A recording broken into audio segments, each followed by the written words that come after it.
RSSകാരൊക്കെ ഇതൊന്ന് മനസ്സറിഞ്ഞ് കേൾക്കണം. നിങ്ങൾ ഒരുപാട് ക്രൂരതകൾ ഈ രാജ്യത്ത് ചെയ്തിട്ടുണ്ട്. ആ ക്രൂരതകളുടെ പല റിപ്പോർട്ടുകളും നിങ്ങളുടെ സ്വാധീനം ഉപയോഗിച്ച് നിങ്ങൾ മൂടി വെച്ചിട്ടുമുണ്ട്. എന്നാൽ ചിലത് കൃത്യമായ ഇടപെടലുകൾ നടത്തിയപ്പോൾ മൂടിവെക്കാൻ സാധിക്കാതെ വന്നിട്ടുണ്ട്. അത് മാത്രമാണ് ഈ രാജ്യത്തെ ജനങ്ങൾ അറിഞ്ഞിട്ടുള്ളൂ.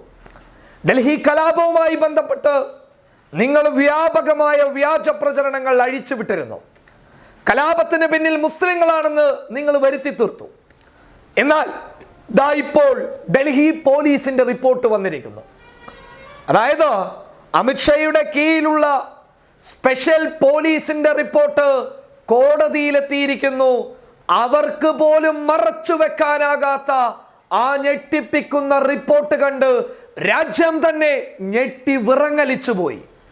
9 പേരെ ഇല്ലാതാക്കിയത്, 9 മുസ്ലിങ്ങളെ കൊന്നു തള്ളിയത് ജയ ശ്രീരാം വിളിക്കാത്തതിന്റെ പേരിലാണ് എന്ന് വളരെ വ്യക്തമായ ഒരു റിപ്പോർട്ട് കോടതിയിൽ ഡൽഹി പോലീസ് സമർപ്പിച്ചിരിക്കുകയാണ്. 9 പേരെ കൊന്നു തള്ളിയത് വെറും ജയ ശ്രീരാം വിളിക്കാത്തതിന്റെ പേരിൽ മാത്രമാണ്. പറയൂ, ആരാണ് വർഗീയവാദികൾ?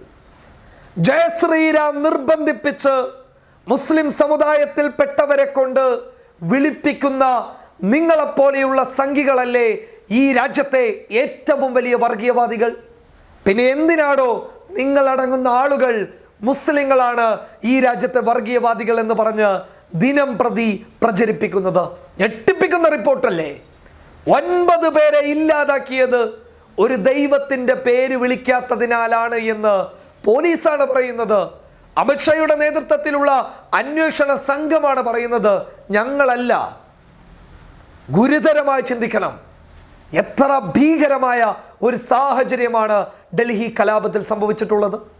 എന്നിട്ട് ഈ 9 പേരിൽ പലരെയും കൊന്നു തള്ളിയതിന് ശേഷം അതിൻ്റെ ദൃശ്യങ്ങൾ, അതുമായി ബന്ധപ്പെട്ട സന്ദേശങ്ങൾ, ഈ വാട്സപ്പ് ഗ്രൂപ്പ് ഇവര് രൂപീകരിച്ച, അതായത് ഫെബ്രുവരി 25-ന് 12:49 ഇവര് രൂപീകരിച്ച ഒരു വാട്സപ്പ് ഗ്രൂപ്പിലേക്ക് ഇവർ ഷെയർ ചെയ്തിട്ട് അതിൽ ആനന്ദം കൊള്ളുകയാണ്. ഞാൻ അവിടെയുള്ള അവനെ കൊന്നു തള്ളിയിട്ടുണ്ട്, ഞാൻ ഇവിടെയുള്ള മറ്റവനെ കൊന്നു തള്ളിയിട്ടുണ്ട്, അവനെ കൊന്നു തള്ളിയിട്ട് കട്ടറിനകത്തേക്ക് ഞങ്ങൾ വലിച്ചെറിഞ്ഞിട്ടുണ്ട്. ഈ വോയിസ് സന്ദേശങ്ങളാണ് ഏക്ത ഹിന്ദുത്വ എന്ന് പറയുന്ന ആ വാട്സപ്പ് ഗ്രൂപ്പിനകത്ത് രാത്രികാലങ്ങളിലും ഈ കലാപം നടക്കുന്ന സമയങ്ങളിലും കടന്നു വന്നിട്ടുള്ളത്. അതിൻ്റെ വ്യക്തമായ തെളിവുകൾ പോലീസിന് ലഭിച്ചപ്പോൾ പോലീസുകാർക്കിടയിലെ ചില നല്ല മനുഷ്യർ അത് മൂടിവെക്കാതെ അത് തെളിവായി ഉപയോഗിച്ച് കോടതിയിൽ സമർപ്പിക്കുകയായിരുന്നു. ഇനി എന്തുണ്ട് RSSകാരെ പറയാൻ?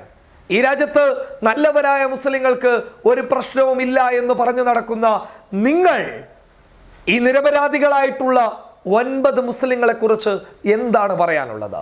ഇതാണ് ഞങ്ങൾ പറഞ്ഞത്. ഈ രാജ്യത്ത് RSSും ISISും ഒന്ന് തന്നെയാണ് എന്ന്.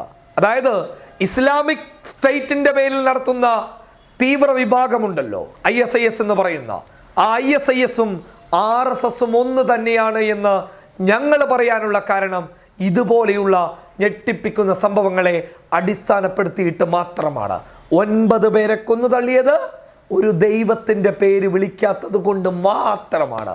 ഈ റിപ്പോർട്ട് തയ്യാറാക്കിയത് കോൺഗ്രസിന്റെ കീഴിലുള്ള പോലീസ് ഉദ്യോഗസ്ഥരല്ല, അതായത് കോൺഗ്രസ് ഭരിക്കുന്ന സംസ്ഥാനത്തിലെ പോലീസ് ഉദ്യോഗസ്ഥരല്ല, മറിച്ച് അമിത്ഷായുടെ നേതൃത്വത്തിലുള്ള പോലീസ് ഉദ്യോഗസ്ഥർ തന്നെയാണ് എന്നുള്ള തിരിച്ചറിവിലേക്ക് നിങ്ങൾ വന്നു കഴിഞ്ഞാൽ അല്പമെങ്കിലും നിങ്ങൾക്കകത്തുള്ള ഇത്തിരി മനുഷ്യത്വം, മനസ്സിനകത്ത് അവസാനിച്ചിട്ടുള്ള ഏതെങ്കിലും ഒരുത്തന്നെ ബോധോദയം ഉണ്ടാകും. This is public Kerala.